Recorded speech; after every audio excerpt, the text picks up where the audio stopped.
চট্টগ্রামের কালুঘাট শিল্পাঞ্চলের বন্ধ একটি কারখানার ২০০ কোটি টাকার মালামাল লুট করেছে দুর্বৃত্তরা। কারখানার দেয়াল ও গেট ভেঙে মালামাল নিয়ে যায় তারা। এ সময় দুর্বৃত্তরা সিসি ক্যামেরা ভাঙচুর করে আগুন দেয় প্রশাসনিক ভবনেও। এ ঘটনায় দুজনকে আটক করেছে পুলিশ। চট্টগ্রাম থেকে আরও জানাচ্ছেন সৈয়দ তামিম মাহমুদ। গেল ৫ আগস্ট ছাত্র জনতার অভ্যুত্থানের পর কালুরঘাটের বেস্ট টেক্সটাইল লিমিটেডে ছোটখাটো চুরি হলেও গেল ২০ দিনে লুট হয়েছে শত কোটি টাকার যন্ত্রপাতি।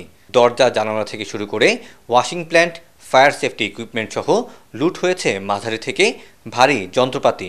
এমনও হতে পারে যে আমাদের ফ্যাক্টরিরই পুরনো কোনো কেউ যারা জানে যে কোনটা কোথায় কিভাবে সেট করা আছে। মেশিনের যে দামি পার্টটা, যেখানে কন্ট্রোলার, সেন্সর এবং মোটরগুলো, ওরা খুব সুন্দরভাবে খুলে নিয়ে গেছে। প্রফেশনাল লোক এটা কাজটা করেছে, ওরা যাতে এটা ওরা সেল করতে পারে। আমাদের তো এখন ২০০-৩০০ টাকা মেশিন ছিল, ওইগুলো প্রায় নিয়ে গেছে। এখন যা আছে সব ধরতে গেছে খোলস, ভিতরে কিছু নেই, মূল জিনিস কিছু নেই, সবগুলো ওরা নিয়ে গেছে।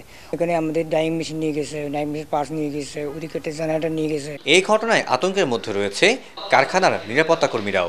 গেট দিয়ে ঢুকি গাড়ি ঢুকিয়ে ভরে নিয়ে গেছে। ও বাধা দিলে আমরা চাকু দিয়া জিম্মি করে রাখে। ২০-৩০ জন ৪০ জন লোক আসে, তো আমরা ২৭ জন লোক কি করবো? যদি আমরা তো কিছু অস্ত্র থাকতে ধরে জীবনের মাইয়া থাকলে আমরা কি চেষ্টা করি। ওয়াল ভেঙে বিভিন্ন জায়গা দিয়ে ঢুকে ফ্যাক্টরি লুটপাট করে। এখন পর্যন্ত দুজনকে আটক করেছে পুলিশ। আমরা একটা অভিযোগ পেয়েছি, এই অভিযোগের ভিত্তিতে একটা মামলা নিয়েছি। আমরা মামলা নেওয়ার পর আমরা দুজন আসামি গ্রেপ্তার করেছি এবং কিছু আলামত উদ্ধার আছে, আমাদের অভিযান অব্যাহত আছে। ২ বছর আগে কারখানাটিতে উৎপাদন কমে গেলে বন্ধ হয়ে যায় তৈরি পোশাকের ইউনিটটি।